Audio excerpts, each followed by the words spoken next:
Ethan Vale slammed into the muddy ground with a force that knocked the breath out of him. The sack of maize he'd been trying to lift toppled forward, landing beside him with a dull thud. He groaned, palms stinging, designer shirt torn, face smudged with dirt he never thought he'd experience outside of a charity documentary. The villagers nearby paused their chores and stared, some whispering, some laughing openly. Ethan pushed himself up, humiliated, chest heaving. He had just arrived on this farm barely an hour ago, and already it felt like the land itself wanted to swallow him. A camera crew stood a short distance away, filming discreetly. Ethan hated knowing they were capturing this exact moment. The billionaire genius, the tech wizard who built autonomous machines capable of lifting cars, defeated by a sack of maize on a humble rural farm. He clenched his jaw and muttered, "Cut that part out." But the crew only exchanged glances. They answered to the documentary director, not him.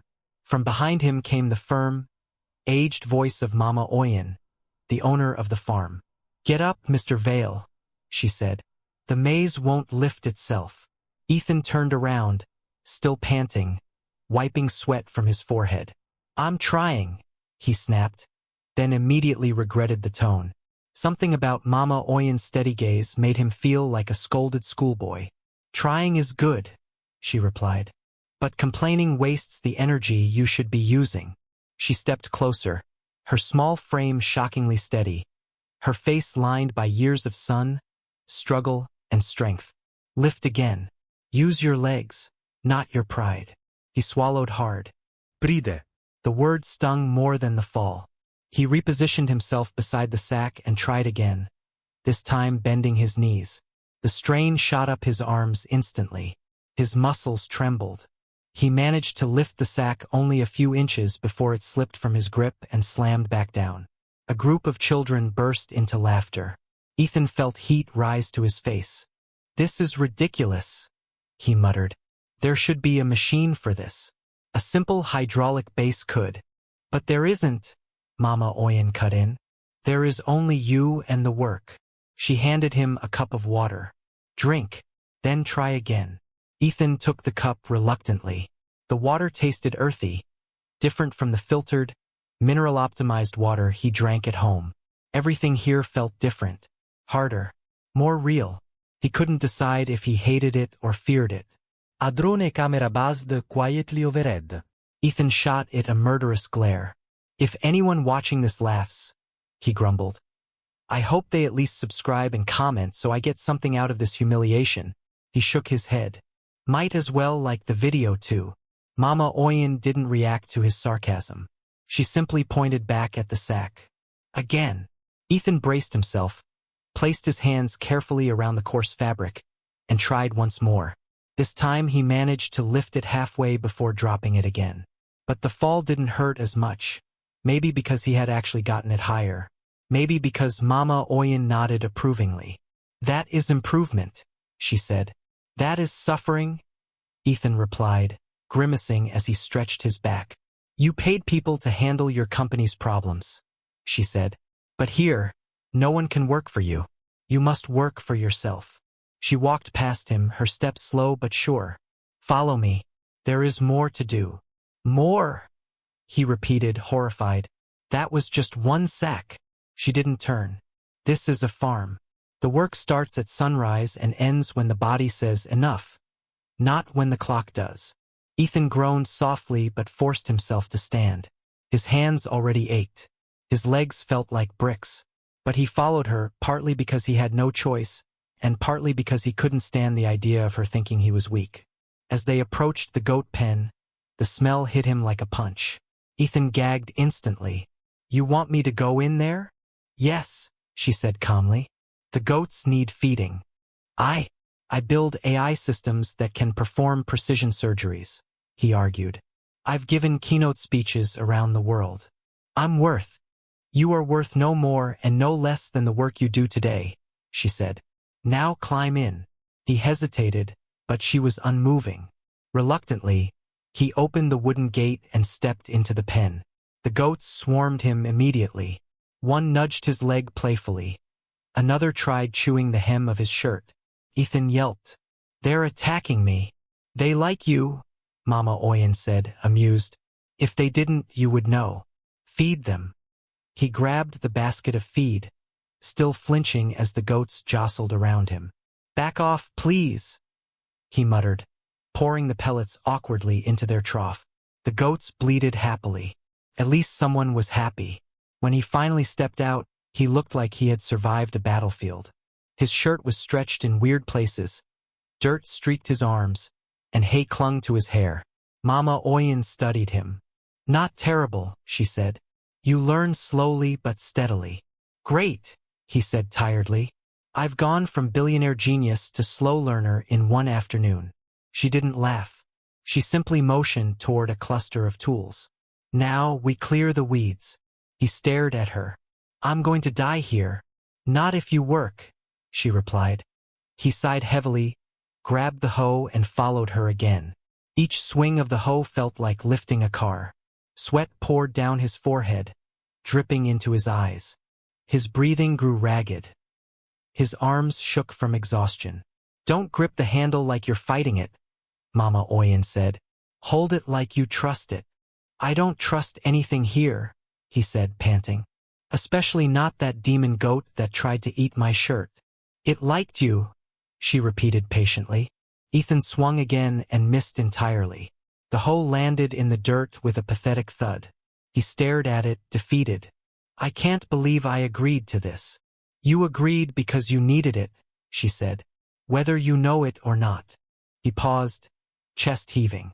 Something in her tone softened the frustration burning in his chest. But he didn't reply.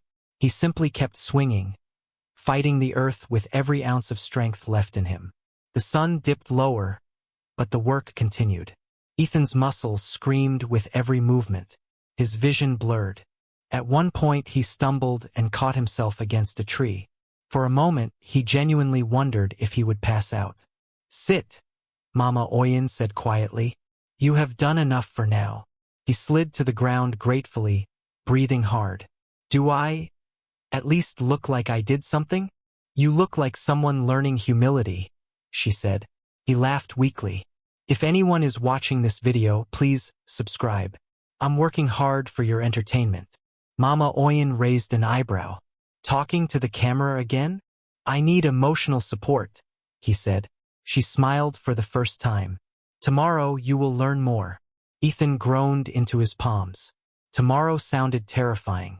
But for the first time he also felt a tiny spark. Something he hadn't felt in years. Something like purpose.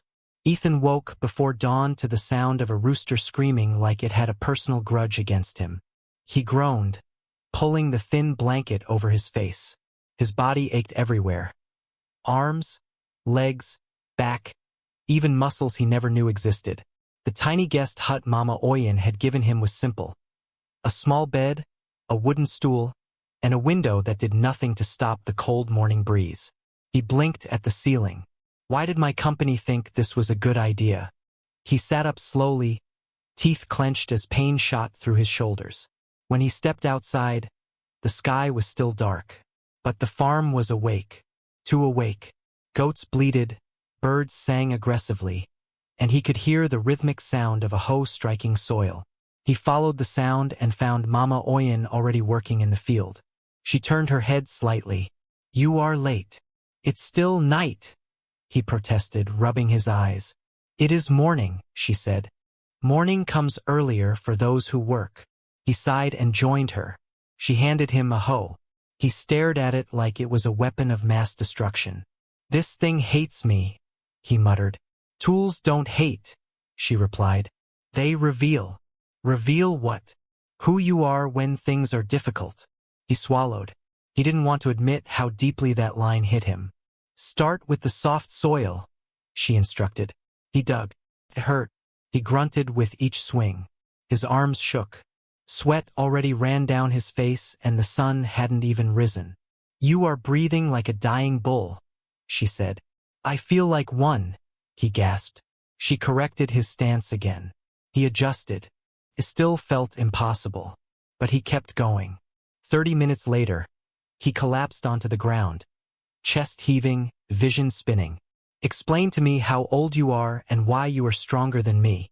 I am not stronger, she said, sitting beside him. I am used to the work. Your strength has been used in other ways. Typing, he muttered. Coding, talking, arguing with investors. Arguing does not build muscle, she said. No, but it burns calories, he said with a weak laugh. She didn't laugh, but she smiled slightly. Drink water. He took the bottle she handed him and gulped greedily. He felt like his soul was returning to his body.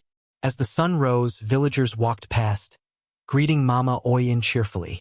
They glanced at Ethan, some respectfully, some amused, some curious. A boy around 10 approached. Are you really the big man from the TV? Ethan forced a smile. I used to be a big man. Now I'm a tired man. The villagers laughed. Ethan realized it didn't sting the way laughter had yesterday. Somehow it felt lighter. The boy handed him a mango. You look like you need this. Ethan took it gratefully. Thanks, kid. He glanced at the camera crew hovering in the distance. If you're enjoying my suffering, subscribe, he muttered. The boy giggled. But the moment of ease didn't last. By mid-morning, Mama Oyin led him to the yam field. The ground was rougher, uneven, harder to work. Ethan stared at the thick vines and swallowed. So this is where I die. You will not die, she said. I might, he insisted. She ignored the sarcasm and handed him a digging fork. Yam requires patience. If you pull too early, it breaks. If you dig too shallow, you lose it. You must feel where it is. Feel? He echoed. Am I supposed to have spiritual communication with the yams? Yes, she replied without flinching. He blinked. You're serious? Completely. He knelt reluctantly and began digging. The soil resisted him like it had personal issues. He dug cautiously, trying not to break the yam. Sweat dripped into his eyes. His breathing quickened. This thing is fighting me, he complained. It is a root, not an enemy, she said. It feels like an enemy, he grunted. He kept digging inch by inch.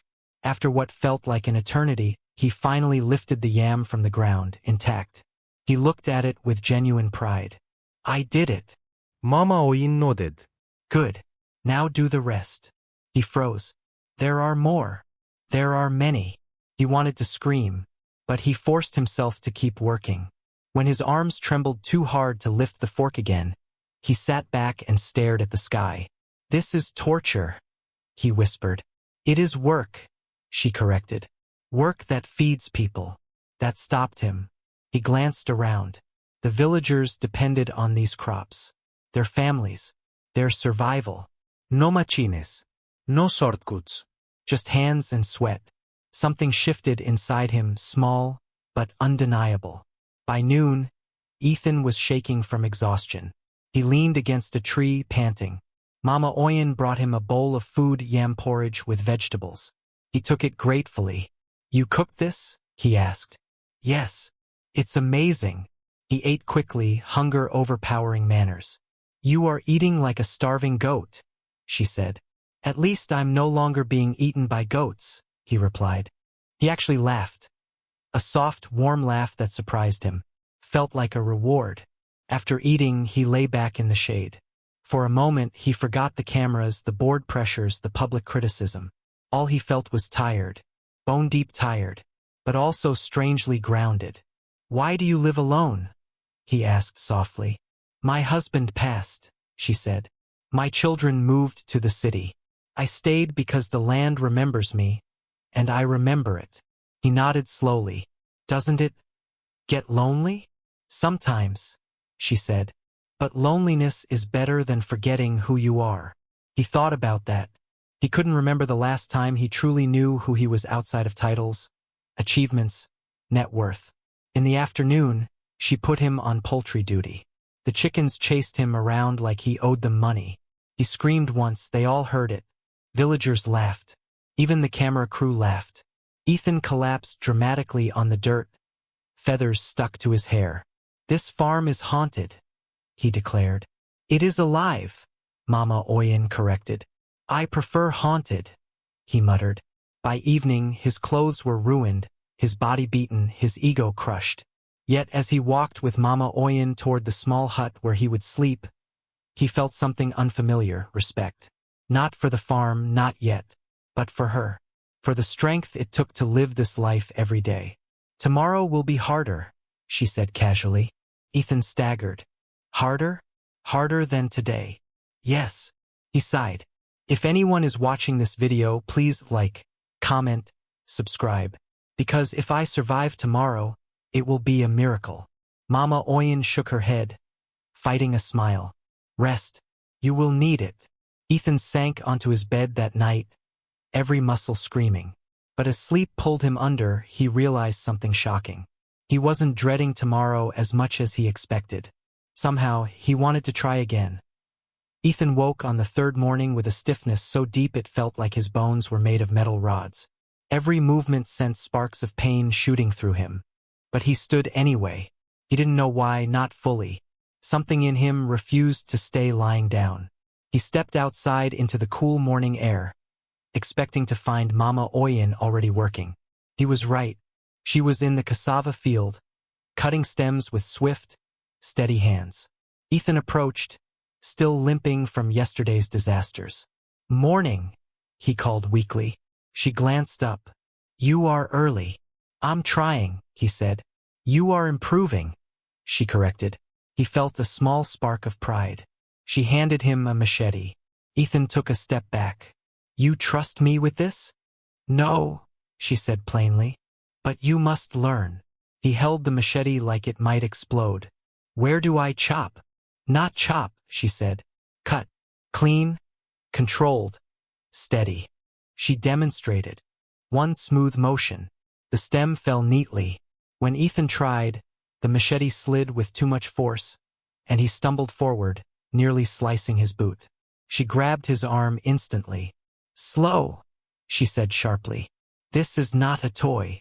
Right? He breathed, heart pounding. No toys. Again, but gently. He tried again. The machete wobbled in his grip. His swing was too soft, barely leaving a mark. He groaned. I can lift robots but can't cut a plant. My ancestors must be ashamed. The land is patient, she said. Be patient with yourself. He inhaled deeply and swung again, this time with focus instead of panic. The stem sliced cleanly. He blinked. Hey, I did it. Yes, she said. Do it again. And he did. Slowly, carefully, clumsily. But each time he improved. Sweat covered his face, but something else grew in him. Rhythm. A natural rhythm he never knew he could have outside of coding. Then the sky darkened. A low rumble echoed across the fields. Ethan looked up. Is that thunder? Mama Oyin's expression shifted. Concern. Real concern. Rain is coming. And too early. How bad is that? He asked. Very bad, she said. The new seedlings. They are not strong enough yet. The first drop fell heavy, warm, ominous. Then the rain came like a waterfall. Villagers ran outside, shouting. Water rushed through the fields, turning soil into mud. Within minutes, puddles became streams. Streams became flooding currents tearing through the crops. Ethan felt panic slicing through him. What do? We protect what we can, she said, already wading into the muddy water. He followed her into the storm. Rain whipped against his face, blinding him. The ground sucked at his boots, but he pushed forward. Mama Oyin tried to redirect water using a hoe to dig small trenches. Ethan saw instantly that it wasn't enough. He shouted over the storm. We need barriers. Something to angle the water away from the seedlings. There is no time, she began. There has to be, he said. We need rocks, branches. Anything thick enough to block this. Several villagers heard him and joined them. Ethan took the lead, surprising himself. Line them up here. Not randomly angle them. We need to push water sideways. Not stop it. They obeyed. He grabbed roofing sheets from a nearby shed and wedged them into the mud. Rain hammered the metal loudly, but the water redirected, flowing around the seedlings instead of drowning them. More rocks, he yelled. A young man threw him a pile. Ethan stacked them fast, hands shaking. Mud splashed all over him, water streaming down his hair, his clothes, his face. But he didn't stop. He couldn't. Not when Mama Oyin's livelihood, her entire life, was being swept away. Mama Oyin watched him for a second, amazement breaking through her panic. But she kept working beside him. Together they built makeshift water breaks, forcing the flood to slow. After several intense minutes, the violent flow eased into a manageable stream. Ethan collapsed to his knees, drenched, panting. The storm kept roaring, but the crops were no longer drowning. Villagers cheered weakly. The danger wasn't fully gone, but the worst had passed. Mama Oyin stood beside him, breathing hard. Rainwater ran down her face like tears. "You did well," she said softly. Ethan shook his head. "We did well." "No," she insisted. "You saved my crops. You saved my year." He looked up at her, chest still rising and falling. Emotion pressed tightly against his throat. "I couldn't let everything you've worked for get washed away. Not after seeing how hard this is." She crouched beside him. "Now you understand why we respect the land. It gives life but can take it back." He nodded slowly, rain still falling in sheets around them. He had never felt so small yet so connected to something bigger. When the storm finally weakened, the villagers returned home to assess the damage. Ethan and Mama Oyin walked back toward the farmhouse. He was exhausted beyond belief, but a strange warmth filled his chest. Not pride, not ego, something cleaner than that. Purpose. Inside the farmhouse, Mama Oyin made him hot tea. He wrapped his hands around the mug, shivering slightly. "I didn't know farming was this dangerous," he said quietly. "Everything worth doing is dangerous," she replied. He looked at her, eyes heavy with gratitude. "You've taught me more in 3 days than I've learned in the last 3 years. She gave him a small smile. "Because here, nothing protects you from yourself. Not money, not status, not machines." He swallowed hard. Later, the camera crew approached cautiously. One asked, "Ethan, how are you feeling?" He stared at the lens for a long moment, then said, "If you're watching this, you need to subscribe right now because I nearly drowned, fought a hurricane, and discovered muscle science didn't know about. Please, support my suffering." The crew laughed, but then his expression softened, becoming something more real than anything he'd ever said publicly. "And also, support people like Mama Oyin. Real heroes, real strength." That evening, as the sun set behind storm clouds, casting gold across the wet fields, Ethan made a decision, a life-changing one. He sat with Mama Oyin outside her small house. "I want to help you," he said. "You already did." "No. I want to help more permanently." He took a deep breath. "Your tools are old. Your irrigation is failing. Your storage shed leaks. I want to fix all of it. Not as a donation, as a partnership." She studied him. "Why?" "Because the world builds its future on people it never sees," he said. "People like you. And I've been blind to that." She didn't reply for a long moment. Finally, she said, "If you help the land will help you." He smiled faintly. "Then we have a deal."